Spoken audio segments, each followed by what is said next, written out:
In our industry, which is predominantly about people, the way we need to embrace technology is to see it as something to support those dialogues. So rather than saying it's digital only, never ring us up, you'd expect to put digital in, and as clients use the digital service, brilliant. But if they get halfway through and get stuck, you'd expect them to ring and get advice. Equally, the role of technology in accelerating the productivity of the banker or the advisor. How much are we using technology to help that banker make insightful challenges to the client and next best actions in terms of what they ought to do. So the bankers aren't doing lots of paper-based research themselves, the system helps them with that. So integrating technology is definitely a challenge, but I think we shouldn't be frightened of it. And I think the one thing that I would note is that technology and the human element don't have to be mutually exclusive. We should be able to use technology to deliver the best service to clients, to think better rather than necessarily thinking faster. So for us, that's in terms of giving clients access to apps on devices to enable them to view, to communicate, to transact, but also allowing our relationship managers to use technology to give better advice more efficiently, but really leaving that human element that they are doing the bespoke piece and they are delivering that message to clients. The adoption of technology in a human-led industry is always a challenge, and to me it's that there are kind of different ways it can go about it.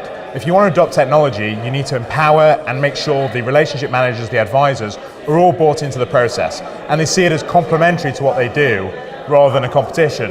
You don't need your sales force wandering around saying, I'm going to get replaced by a robot, let's go out. It's about making their jobs more efficient, taking the tasks that they don't want to do or are annoyed by doing. Be it the onboarding, be it the actual annual review process, the things that are the meeting notes, simple things that technology can actually enable, digitize and make more efficient, so the advisors can do the bits they actually enjoy and care about and are good fun and talking to clients, but also actually increases profitability because they can have more engaging conversations with clients, they can spend the time getting to know them, they can spend the time bringing in new clients.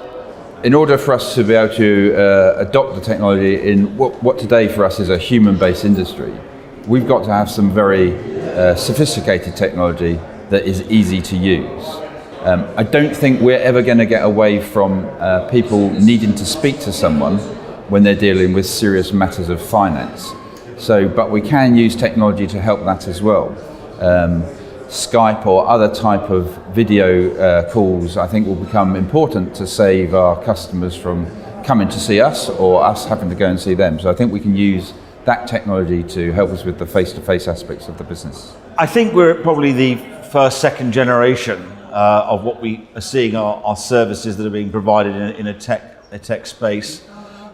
We've got several generations and evolutions of this technology to come. As we're touching on at the Market Force event today, there is going to be a real subtle blending and merging of where the human is involved in helping the consumer and when technology takes over. We've coined it as Bionic. I think the notion of robo is getting rather old-fashioned.